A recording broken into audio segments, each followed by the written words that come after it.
this is the oviduct, which is also called the fallopian tube, which is also called the uterine tube. So I usually call it a uterine tube or fallopian tube. It's what I usually typically tend to stick with. You are looking at the lumen of the oviduct right here. So this is what you're looking at right in here. And I can't get that any clearer on the screen. Unfortunately, I apologize. But let's try this.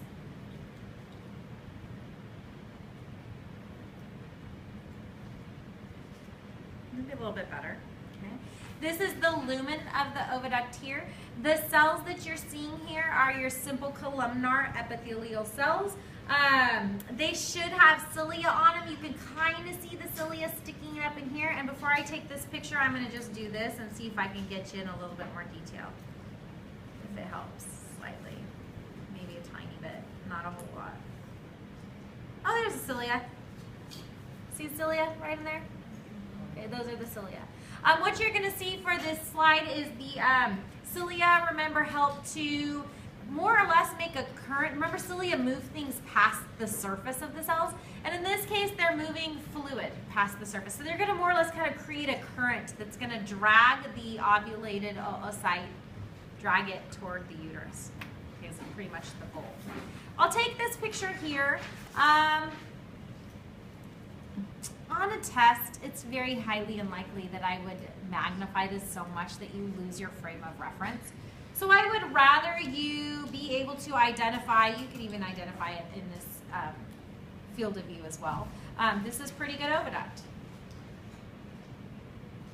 So I'll take that picture. I like that better. Okay? You can kind of see the fact that there's a little bit of fuzziness right there, right? That's the cilia, the simple columnar epithelium. Sound okay for that one? Okay. All right. When we look at the uterus, the uterus has 3 different walls. What is the innermost wall of the uterus? Endometrium. That's the one that comes into contact with the ovulated oocyte. Surrounding the endometrium, you have a lot of muscle, so myometrium.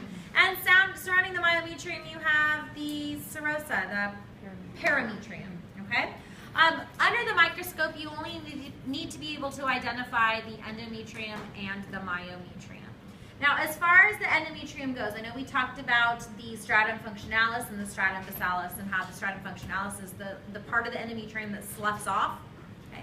The stratum basalis is always there, and it helps to regrow the functionalis on a monthly basis. You don't need to identify the difference between the two under the microscope. Endometrium is perfectly fine. But the endometrium does change in thickness during a monthly cycle due to hormones that are present. And you're going to have different phases of that uterine cycle. So you're going to have a proliferative phase, you're going to have a secretory phase, and you're going to have a menstrual phase. Okay? If you're looking at the proliferative phase is when the endometrium is growing, the stratum functionalis is growing. That's going to lead to the secretory phase, where the endometrium is going to become even thicker. And the glands are going to get really, really kinked inside. They're going to look very, very spiral and kinked under the microscope. And it's going to be a very, very thick endometrium. The menstrual phase of the uterine cycle is when the endometrium is going to shed. All right? So then you're going to see that there's not a lot of structural integrity to that endometrium. It's kind of loose looking. There's not a lot holding it together. And that's because it's getting ready to shed. Okay? So under the microscope, you need to be able to identify the different regions of the uterus, but also the phase that the uterus is in. Okay, so we'll start with the proliferative phase. Okay. All of this that we're seeing here is all myometrium. And when we get up in here, we start to see the endometrium at this point. You can see that it's not very long. Okay, and I'm gonna take a picture about right in here, if that's all right. Let me see if I can get it clear, a little bit more clear. Okay. So what we're seeing from here up is endometrium. Okay, all of this down here is myometrium. And one of the things that you see in the endometrium as the endometrium is growing is you see a lot of these glands. So there'll be uterine glands that form in the endometrium. So all of these structures here are uterine glands, and they're surrounded by loose connective tissue, which is, any ideas? Do you need to know this? You do. It's lamina propria.